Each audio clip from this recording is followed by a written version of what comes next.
உங்களுக்கு ஒரு குட்டி கதை சொல்லட்டுமா? இன்னைக்கு ஒரு சாத்தான் முடிவு பண்ணிச்சான், உலகத்தில் இருக்கிற மனித பிரிவுகள் எல்லாரையும் ஏதாவது கஷ்டப்படுத்தணும், என்ன பண்ணலாம் அப்படின்னு ஒரு தீவிரமாக யோசிச்சுட்டு இருந்ததான். அப்போ அவங்க அசிஸ்டண்ட் ஒருத்தரையாக கூப்பிட்டு, உனக்கு என்ன பவர் இருக்குது, நீ என்ன பண்ணுவ அப்படின்னு கேட்டுதான். அப்போ முதல்ல அசிஸ்டன்ட் சொன்னாங்களா, நான் பூலோகத்துக்கு போனேன்னா மனுஷங்களுக்கு நடுவில் நான் இருந்தேன்னா கண்டிப்பாக அவங்க எல்லாம் சந்தோஷமாகவே இருக்க மாட்டாங்க, ரொம்ப அவங்க நிம்மதியை ஸ்பாயில் பண்ணுறதுக்கு எனக்கு தெரியும், எனக்கு அந்த பவர் இருக்குது அப்படின்னு சொல்லிச்சான். அப்போ சாத்தான் கேட்டுதான், சரி உன் பேர் என்ன? அப்போ இந்த அசிஸ்டன்ட் சொல்லிச்சான், என் பேர் தான் கோவம். சாத்தான் யோசிச்சுதான், சரி ஓகே நீ க்யூவில் வெயிட் பண்ணு, நான் மற்ற ஆள் கூடயும் பேசுகிறேன் அப்படின்னு அடுத்த ஆளை கூப்பிட்டுதான். சரி உன்னோட பவர் என்ன அப்படின்னு கேட்டுதான். அப்போ ரெண்டாவது அசிஸ்டன்ட் சொல்லிச்சான், என் பேர் தான் பொறாமை, நான் மட்டும் 2-3 பேருக்கு நடுவில் மனசுக்குள்ளே வந்துட்டேன் அப்படின்னா அதுக்கப்புறம் அவங்க கொஞ்சம் கூட நிம்மதியாக இருக்க முடியாது, சந்தோஷமாகவும் இருக்க முடியாது, அவங்க நிம்மதியை கலைக்கிற டெக்னிக்ஸ் எல்லாம் எனக்கு தான் தெரியும், அதனால நான் தான் இந்த வேலைக்கு சூட்டபிளான ஆள் அப்படின்னு சொல்லிச்சான். சாத்தான் யோசிச்சுட்டு, சரி ஓகே நீயும் போய் க்யூவில் நில்லு, இன்னொரு ஆளை கூப்பிடலாம் அப்படின்னு அடுத்த அசிஸ்டண்ட்டை கூப்பிட்டுதான். அப்போ அடுத்த அசிஸ்டன்ட் சொல்லிச்சான், நான் எந்த இடத்துல இருக்கேனோ அந்த இடத்துல உண்மைங்கிறதே இருக்காது, யாருமே யார் கூடயும் மனப்பூர்வமாக பழகவே முடியாது, எல்லா ரிலேஷன்ஷிப்பும் ஸ்பாயில் ஆகிடும் அப்படின்னு. அப்போ உன் பேர் என்னன்னு கேட்டப்போ என் பேர் தான் பொய் அப்படின்னு சொல்லிச்சான். அப்போ சாத்தான் சொல்லிச்சான், சரி ஓகே நீயும் போய் க்யூவில் வெயிட் பண்ணு, 4வது ஒரு ஆள் இருக்காங்க, அவங்கக்கிட்ட கேட்டுட்டு அதுக்கப்புறம் நம்ம டிசைட் பண்ணலாம் அப்படின்னு சொல்லிச்சான். 4வது அசிஸ்டண்ட்டும் வந்துதான். அப்போ 4வது அசிஸ்டன்ட் கிட்ட, சரி உன் பவர் என்னன்னு சொல்லு பார்க்கலாம், உனக்கு பூலோகத்தில் போய் எல்லாரோட நிம்மதியும் கலைக்கிற சக்தி இருக்கான்னு எனக்கு தெரியணும், சொல்லு பார்க்கலாம் அப்படின்னு சொன்னது 4வது அசிஸ்டன்ட் சொல்லிச்சான். நான் போய் எல்லாருக்கும் நல்ல விஷயங்களை தான் சொல்லிக் கொடுப்பேன், நீ இதெல்லாம் பண்ணால் வாழ்க்கையில் நல்லா இருக்கலாம், வெற்றிகரமாக இருக்கலாம், நிம்மதியாக இருக்கலாம், சந்தோஷமாக இருக்கலாம், சக்ஸஸ்ஃபுல்லாக இருக்கலாம் அப்படின்னு நான் சொல்லுவேன் அப்படின்னு சாத்தான் பார்த்தேன். ஏய் நான் உன்னை என்ன வேலை பண்ண கூப்பிட்டா, நீ என்ன பவர் வச்சுருக்க? அந்த அசிஸ்டன்ட் சொல்லிச்சான், இருங்க நான் இன்னும் என்னோட பவர் என்னன்னே நான் சொல்லலை, நான் போய் இது எல்லா விஷயம் சொல்லுவேன், நல்ல விஷயம்லாம் சொல்லுவேன், நல்ல விஷயம்லாம் ஞாபகப்படுத்துவேன், ஆனால் அதுக்கப்புறம் என்னோட பவர்ஃபுல்லான அஸ்திரத்தை யூஸ் பண்ணுவேன். அது என்ன தெரியுமா? ஆனால் இதெல்லாம் பண்ணுறதுக்கு இப்போ ஒன்றும் அவசரம் இல்லை, அப்புறமா பண்ணிக்கலாம், எல்லாத்தையும் தள்ளி போட்டுடலாம், காலம் கடத்தலாம், ப்ரொக்ராஸ்டினேட் பண்ணலாம் அப்படின்னு எல்லாருக்கும் எந்த விஷயத்தையும் உடனே பண்ணுற அந்த எபிலிட்டியை, அந்த சக்தியை நான் கொடுக்கவே மாட்டேன். அதனால் நல்லதுன்னு தெரிஞ்சால் கூட நிறைய பேர் நான் இருந்தேன்னா எந்த நல்ல வேலையும் பண்ண மாட்டாங்க, சரியான வழி எதுன்னு தெரிஞ்சால் கூட அந்த வழியில் இவங்க போக மாட்டாங்க. அதனால் தள்ளி போடுறது, காலம் கடத்துதல், ப்ரொக்ராஸ்டினேட்டுங்கிறது தான் என்னோட பேர். நான் தான் ரொம்ப சக்தி வாய்ந்த பவர், நீங்கள் பாருங்கள் அப்படின்னு சாத்தானுக்கு பயங்கர ஹாப்பி ஆயிடுச்சு. ஆமாம் நீ தான் கரெக்டான ஆள், நீ போய் பூலோகத்தில் இருக்கிற எல்லாரோட நிம்மதியும் கலைச்சிட்டு யாருமே எதுவுமே பண்ணாம அப்படியே வாழ்க்கையில மந்தமா இருக்கிறதுக்கும் டிப்ரெஸ் ஆகிறதுக்கும் போய் ஹெல்ப் பண்ணுன்னு சொல்லி வந்துச்சான். புரியுதா நம்ம என்ன பேசுறோம்னு? ப்ரொக்ராஸ்டினேஷன், எந்த ஒரு விஷயத்தையும் நம்ம பண்ணுறதுக்கு தயங்குற, தள்ளி போடுற, யோசிக்கிற, அப்படியே மறுத்து போகிற குணாதிசயம் தான் இன்றைக்கி நம்ம பேச போகிறோம். எந்த ஒரு கட்டத்தில் ஒரு சில வேலைகளை நான் பண்ணாதான் எனக்கு நல்லது, நான் கண்டிப்பாக செய்தே ஆகணும் அப்படின்னு நமக்கு தீர்மானமாக தெரிஞ்சால் கூட இல்லை அப்புறம் பண்ணிக்கலாம், இல்லை அப்புறம் பண்ணிக்கலாம் அப்படின்னு எந்த ஒரு இடத்துல நம்ம அந்த தள்ளி போடுறதுக்கு பழகிறோமோ அந்த இடத்துல தான் நம்ம தோல்வியை மெதுவாக தழுவ ஆரம்பிக்கிறோம். பொதுவாக நம்ம எல்லாரும் ஏதோ ஒரு விஷயத்தை தள்ளி போடுறாங்க, இல்லை பண்ணுறதுக்கு ரொம்ப லேட் பண்றாங்க அப்படின்னா யூசுவலாக நம்மளாம் நினைக்கிறது அவங்க சோம்பேறித்தனத்தில் தான் அப்படி பண்றாங்க அப்படின்னு நினைக்கிறோம்.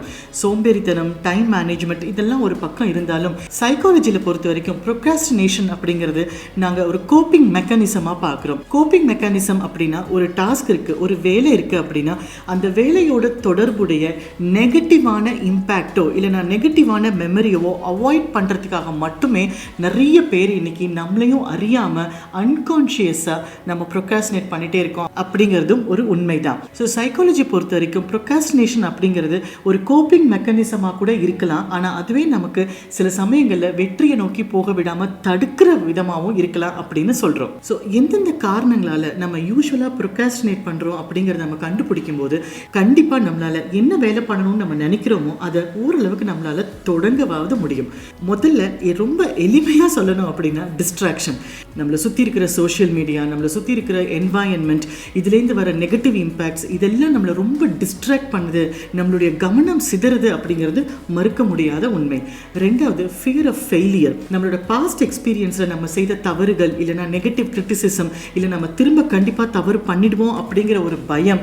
ஒருவேளை தவறு பண்ணிட்டோம் அப்படின்னா இதை நம்மளால் சரியாக இந்த ப்ராஜெக்டை பண்ண முடியல அப்படின்னா கண்டிப்பாக எல்லாரும் முன்னாடி நம்ம ஒரு கேலி பொருளாக ஆயிடுவோமோ அப்படிங்கிற அந்த ஒரு பயத்தில் கூட நம்ம நிறைய நேரத்தில் நமக்கு இது கரெக்டான வழின்னு தெரிஞ்சால் கூட நம்ம நம்ம பண்ண மாட்டேங்கிறோம். அடுத்தது பர்ஃபெக்ஷனிசம். நம்மள நிறைய பேருக்கு இருக்கிற ஒரு பெரிய சேலஞ்ச் இதுதான். நான் எது பண்ணாலும் பெஸ்ட்டாக பண்ணணும், பர்ஃபெக்டாக பண்ணணும், அதை யாருமே குறை சொல்லிடக்கூடாது, யாருமே அதில் ஒரு தப்பு கண்டுபிடிச்சிடக்கூடாது, அந்த மாதிரி பண்ணால் மட்டும்தான் நான் பண்ணுவேன், இல்லைன்னா நான் எதுவுமே பண்ண மாட்டேன் அப்படிங்கிற ஒரு மைண்ட் செட்டில் நம்ம இருக்கிறதும் நம்மளுடைய வளர்ச்சிக்கு கொஞ்சம் கூட ஹெல்ப் பண்ணுறதில்ல அப்படிங்கிறது தான் உண்மை. எந்த ஒரு இடத்துல நான் பர்ஃபெக்டாக இருக்கணும் அப்படின்னு நினைக்கிறேனோ அந்த இடத்துல கண்டிப்பாக என்னால் பெர்ஃபார்ம் பண்ணவே முடியாது அப்படிங்கிறத நம்ம உணரணும்.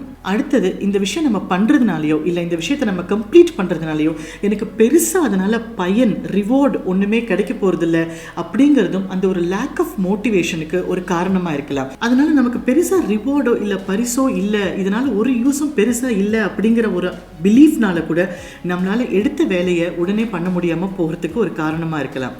அடுத்தது லூப்னு சொல்லுவோம். இந்த ஒரு ஹேபிட் வந்து நமக்கு ஒரு லூப் மாதிரி ஆகிடும். ஒரு வேலை இருக்குது, நம்ம அந்த வேலை முடிக்கணும், ஆனால் அந்த வேலையில் பெருசாக நமக்கு எந்த மோட்டிவேஷனும் இல்லை அந்த வேலையினால் நமக்கு பெருசாக எந்த யூஸும் இல்லை அப்படிங்கும்போது கடைசி வரைக்கும் தள்ளி போட்டு அந்த லாஸ்ட் மினிட்ல நம்ம பெர்ஃபார்ம் பண்ணும்போது நமக்கு கிடைக்கிற அந்த ஒரு அட்ரினலின் ரஷ்ஷாக இருக்கலாம், இல்லை நம்ம கிடைக்கிற அந்த ஒரு த்ரில்லே அப்படியே நமக்கு பழகி இதே லூப்பில் நம்ம மறுபடியும் போகிறதுனால நம்ம லைஃப்பில் இருக்கிற எல்லா விஷயத்துலையுமே நம்ம ப்ரொக்ராஸ்டினேட் பண்ணுறதுக்கும் தள்ளி போடுறதுக்கும் லாஸ்ட் மினிட் வரைக்கும் நம்ம தள்ளி போட்டு ஒரு ப்ரெஷரில் ஒர்க் பண்ணுறதும் நமக்கு ஒரு ஹேபிட்டாக போயிடுச்சு அப்படிங்கிறது ஒரு மறுக்க முடியாத உண்மை. ஆனால் இதனால நமக்கு நிறைய நெகட்டிவ் இம்பேக்ட்ஸ் தான் இருக்குது அப்படிங்கிறதையும் நம்ம புரிஞ்சுக்கணும். சரி, எனக்கு ப்ரொக்ராஸ்டினேஷன் பண்ணுற ஹேபிட் இருக்குது, நான் எல்லா விஷயத்தையுமே கடைசி வரைக்கும் தள்ளி போட்டு நாளைக்கு எக்ஸாம்னா இன்றைக்கி தான் படிப்பேன், நாளைக்கு அந்த ப்ராஜெக்ட் சப்மிட் பண்ணணும்னா நான் இப்போ தான் பண்ணுவேன், நாளைக்கு ஏதாவது ஒரு வேலை வேணும் அப்படின்னா அந்த கடைசி நொடி வரைக்கும் நான் பண்ணுவேன் அப்படிங்கிறது உங்களுக்கு பழகி போச்சு. அதை வந்து நாங்கள் ஜாய் ஆஃப் டெம்ப்டேஷன் அப்படின்னு சொல்லுவோம். எனக்கு அந்த மாதிரி லாஸ்ட் மினிட்ல பெர்ஃபார்ம் பண்ணியே பழகினதுனால எனக்கு கான்ஃபிடென்ட்டாக தெரியும் நான் கண்டிப்பாக நல்லா பண்ணுவேன்னு. ஸோ இதை வந்து நம்ம ஜாய் ஆஃப் டெம்ப்டேஷன் அப்படின்னு சொல்லுவோம். ஸோ இந்த ஒரு டெம்ப்டேஷனுக்கு நம்ம அடிக்ட் ஆகும்போது நமக்கு நடக்கக்கூடிய நெகட்டிவ் இம்பேக்ட் என்ன, ஏன் நம்ம இந்த ஹேபிட்லேருந்து வெளியில் வரணும் அப்படின்னா, முதல்ல நம்ம புரிஞ்சுக்க வேண்டியது, நம்மளையும் அறியாமல் அந்த லாஸ்ட் மினிட்ல மட்டுமே நம்ம பெர்ஃபார்ம் பண்ணுறதுனால நம்மளுடைய அன்கான்ஷியஸ் பிரெயினில் தேவையில்லாத ஸ்ட்ரெஸ்ஸும் ஆங்ஸைட்டியும் பில்ட் ஆகுது அப்படிங்கிறது மறுக்கவே முடியாது. அதுவும் நம்மள நிறைய பேருக்கு அந்த லாஸ்ட் மினிட்ல போய் நம்ம பெர்ஃபார்ம் பண்ணும்போது அந்த டென்ஷன்லேயே நிறைய தவறுகளும் அவசரமாக பண்ணுறதுனால சரியாக பண்ண முடியாமல் போகிற அந்த ஸ்ட்ரெஸ்ஸும் ஆங்ஸைட்டியும் நமக்கு வர்றதை நீங்கள் கண்டிப்பாக நோட் பண்ணியிருப்பீங்க. யோசிச்சு பாருங்க.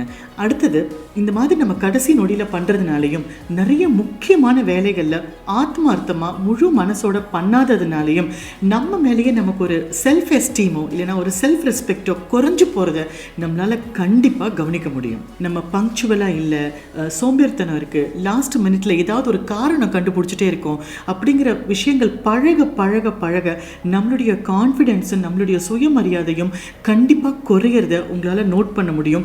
அந்த இடத்துல தான் நமக்கு ஸ்லைட்டாக டிப்ரெஷன் வரத்துக்கும், மற்றவங்களோட நம்ம கம்பேர் பண்ணி பார்த்து ஐயோ நான் அந்தளவுக்கு இஃபெக்டிவாக இல்லை போல இருக்கே அப்படின்னு யோசிக்கிற அந்த ஒரு தருணத்தோட பிகினிங் அங்கே தாங்க இருக்குது. அடுத்தது, இதே மாதிரி பிஹேவியர் பேட்டர்னில் நிறைய விஷயங்களை பண்ணாமல் நாளைக்கு பண்ணிக்கலாம், அப்புறம் பண்ணிக்கலாம், வரும்போது பார்த்துக்கலாம் அப்படிங்கிற அந்த ஹேபிட்லேயே நம்ம இருக்கிறதுனால செல்ஃப் ஹேட்ரட்னஸ், அதாவது நம்மளுடைய தன்னம்பிக்கை கம்மியாகிறது மட்டும் இல்லாமல் நம்ம லேசியாக இருக்கோம், என்னால் எதுவுமே பண்ண முடியாது, எனக்கு எதுவுமே பிடிக்காது அப்படின்னு உங்கள் மேலேயே உங்களுக்கு ஒரு ஹேட்ரட்னஸ், ஒரு எனிமிட்டி வரது கூட இந்த ப்ரொக்ராஸ்டினேஷன் அப்படிங்கிறது ஒரு காரணமாக இருக்கலாம். அடுத்தது, இந்த ஃபியர் ஆஃப் ஃபெயிலியர் அப்படிங்கிற ஒரு ஃபேக்டர்னால நீங்கள் ப்ரொக்ராஸ்டினேட் பண்ணுறீங்க அப்படின்னா ஒரு தடவை உங்களுக்கு அந்த வேலை ஞாபகம் வரும்போதும் அந்த வேலையை நீங்கள் கான்ஷியஸாக தள்ளி போடும்போதும் உங்கள் ஸ்ட்ரெஸ் லெவல் ஜாஸ்தி ஆகிறது மட்டும் இல்லாமல் அது சம்மந்தப்பட்ட அந்த நெகட்டிவ் இமோஷன்ஸை ஹேண்டில் பண்ண முடியாமல் உங்களுக்கு கோபம் அதிகரிக்கிறதையும் உங்கள் மேலேயே உங்களுக்கு ஒரு டிஸாட்டிஸ்ஃபேக்ஷன் அதிகரிக்கிறதையும் உங்களால் பார்க்க முடியும்.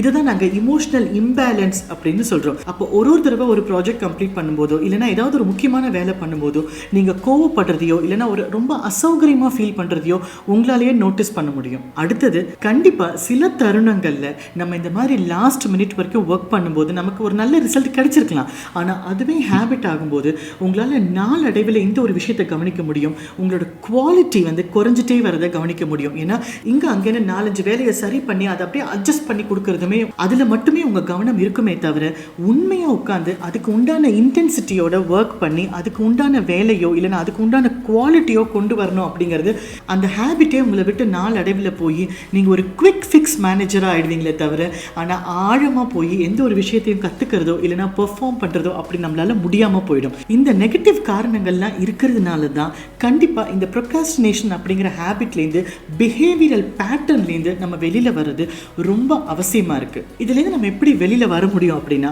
முதல்ல உங்களுக்கு எந்தெந்த விஷயம்லாம் டிஸ்ட்ராக்ஷனாக இருக்கோ அந்த விஷயத்துலேருந்து நீங்கள் ஒரு வேலை ஸ்டார்ட் பண்ணும்போது விலகி வாங்க. ஃபார் எக்ஸாம்பிள், உங்களுக்கு ஃபோன் கையில் இருந்தால் நீங்கள் பார்த்துட்டே இருக்கீங்க, இல்லை டிவி இருந்தால் நீங்கள் டிவி பார்த்துட்டே இருக்கீங்க அப்படின்னா முதல்ல அந்த டிஸ்ட்ராக்ஷன்லேருந்து நீங்கள் வெளியில் வாங்க. ஃபோனு, டிவி, இந்த இன்டர்நெட், சோஷியல் மீடியா இதெல்லாம் தூரமாக வச்சுட்டு உங்களுக்கு வேணுங்கிற லெசன்ஸையோ இல்லைனா உங்களுக்கு வேணுங்கிற அந்த விஷயத்தையோ லைப்ரரியில் போய் புத்தகங்கள் வாசிக்கிறதன் மூலமாக அந்த டிஸ்ட்ராக்ஷன்ஸை கம்மி பண்ண முடியுமான்னு பாருங்கள். உங்களோட கான்சன்ட்ரேஷன் லெவலை இன்க்ரீஸ் பண்ண முடியுமான்னு பாருங்கள். ரெண்டாவது, எந்த மாதிரியான நெகட்டிவ் இமோஷன்ஸோ இல்லைனா நெகட்டிவ் விஷயங்களோ இந்த பர்டிகுலர் வேலையை பொறுத்த வரைக்கும் உங்களை ட்ரிகர் பண்ணுது அப்படிங்கிற அந்த இமோஷனை நீங்கள் கண்டுபிடிங்க.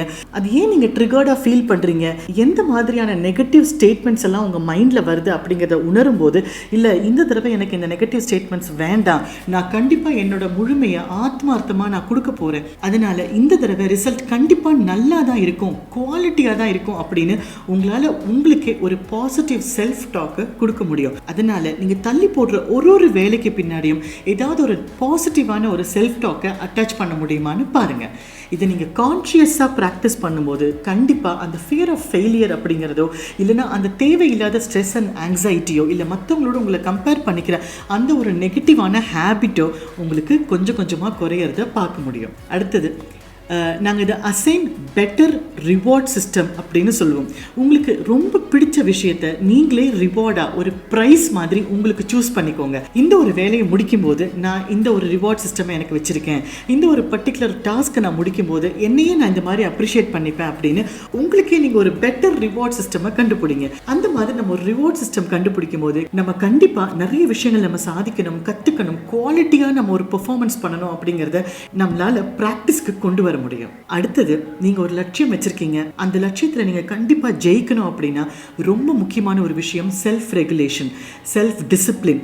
உங்களுக்கு சூட்டபிளா இருக்கிற ஒரு டிசிப்ளின் சார்ட், உங்களுக்கு பொருந்துற மாதிரி ஒரு பழக்க வழக்கங்கள், உங்க வெற்றிக்கும் வளர்ச்சிக்கும் தேவையான ஒரு பாசிட்டிவ் ஹேபிட் லூப்பை கிரியேட் பண்ண வேண்டியது உங்களுடைய பொறுப்பு தான். ஸோ உங்களுக்கு எது சூட் ஆகும், உங்களுக்கு எந்த மாதிரி டைம் டேபிள் செட் ஆகும் அப்படிங்கிறத கண்டுபிடிச்சு அந்த ஒரு பேட்டர்னில் நீங்கள் உங்கள் பிரெயினை ப்ராக்டிஸ் பண்ணும்போது மெதுவாக இந்த ப்ரொக்ராஸ்டினேஷன் அப்படிங்கிற அந்த ஒரு நெகட்டிவ் பிஹேவியரல் பேட்டர்ன்லேருந்து நீங்கள் தள்ளி வந்து பாசிட்டிவாக இருக்கிறத உங்களால் பார்க்க முடியும். இப்போ நம்ம டிஸ்கஸ் பண்ண விஷயம் எல்லாம் நீங்கள் ஸ்டெப் பை ஸ்டெப்பாக ப்ராக்டிஸ் பண்ணி கொஞ்சம் கொஞ்சமாக நீங்கள் உங்களை பெட்டர் ஆக்கிக்கணும் அப்படின்னா இது எல்லாத்துக்கும் பண்ண வேண்டிய ஒரு முக்கியமான வேலை என்ன தெரியுமா?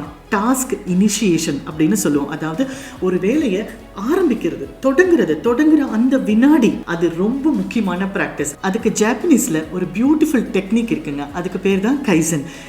நீங்கள் எந்த வேலை உங்களுக்கு கஷ்டமாக இருக்குன்னு நினைக்கிறீங்களோ, இல்லை என்னால் இது பண்ணவே முடியாது, எனக்கு இது பண்ணுறதுனா ரொம்ப கஷ்டம்னு நினைக்கிறீங்களோ, அந்த வேலையை ஒரே ஒரு நிமிஷம் தினமும் பண்ணுவேன்னு ப்ராக்டிஸ் பண்ணுங்கள். கமிட் பண்ணிக்கோங்க. அந்த ஒரு நிமிஷம் அந்த வேலையை நீங்கள் ஸ்டார்ட் பண்ணும்போது கொஞ்சம் கொஞ்சமாக உங்களுக்கு அந்த வேலை இஷ்டப்பட்டு அதில் நீங்கள் நிறைய டைம் ஸ்பெண்ட் பண்ணுறதையும் நல்ல குவாலிட்டியான ஒர்க் கொடுக்கறதையும் உங்களால் பார்க்க முடியும். ஸோ ப்ரொக்ராஸ்டினேஷன் அப்படிங்கிறது நம்மளோட இன்டென்ஷனுக்கும் நம்மளுடைய ஆக்ஷனுக்கும் நடுவில் இருக்கிற கேப் தான் அப்படிங்கிறத புரிஞ்சுக்கோங்க. எனக்கு என்ன பண்ணணும்னு நான் நினைக்கிறேனோ அதுக்கும் நான் என்ன ஆக்ஷன் எடுத்தால் நல்லா இருக்கும்னு நினைக்கிறேனோ அந்த ரெண்டுக்கும் இடையில இருக்கிற அந்த கேப் தான். அந்த கேப்பை சீக்கிரமாக கம்மி பண்ணிடுங்க. நீங்கள் என்ன நினைக்கிறீங்களோ அதுக்கு உண்டான ஆக்ஷனை உடனே எடுக்கிற மாதிரி எந்த ஒரு ப்ராக்டிஸ் உங்களுக்கு பிடிச்சிருக்கோ அங்கேருந்து நீங்கள் ஸ்டார்ட் பண்ணுங்க. எந்த ஒரு விஷயத்துக்கு பின்னாடியும் ஒரு நெகட்டிவான இமோஷனோ, ஒரு ஷேமோ, இல்லைனா ஒரு கில்ட்டோ, ஒரு நெகட்டிவான ஒரு எக்ஸ்பீரியன்ஸோ இருக்குன்னா அதை கான்ஷியஸாக பாசிட்டிவான எக்ஸ்பீரியன்ஸாக மாற்றுறது நம்மளால் மட்டும்தான் முடியும். ஸோ அதில் கவனம் செலுத்துங்க. ஒரே ஒரு நிமிஷம் நீங்கள் என்ன பண்ணணும்னு நினைக்கிறீங்களோ அதை நீங்கள் பண்ண தொடங்குங்க. அப்படியே கொஞ்ச நாளில் அதுக்கு உண்டான டைம் என்னவோ அதை நீங்கள் கொடுக்குறத அலோகேட் பண்ணுறதை உங்களாலேயே பார்க்க முடியும். ஒரு டிசிப்ளினான ஒரு ஷெட்யூலுக்கு வர்றதையும் உங்களால் பார்க்க முடியும். ஸோ யோசிச்சு பாருங்கள், கொஞ்சம் கொஞ்சமாக ப்ராக்டிஸ் பண்ண தொடங்குங்க. உங்களோட இன்டென்ஷன் என்ன, உங்களுடைய ஆக்ஷன் பிளான் என்ன, அந்த கேப் எப்படி குறைக்கலாம் அப்படிங்கிறத பாருங்கள். கண்டிப்பாக வெற்றி உங்களதாகட்டும். All the best.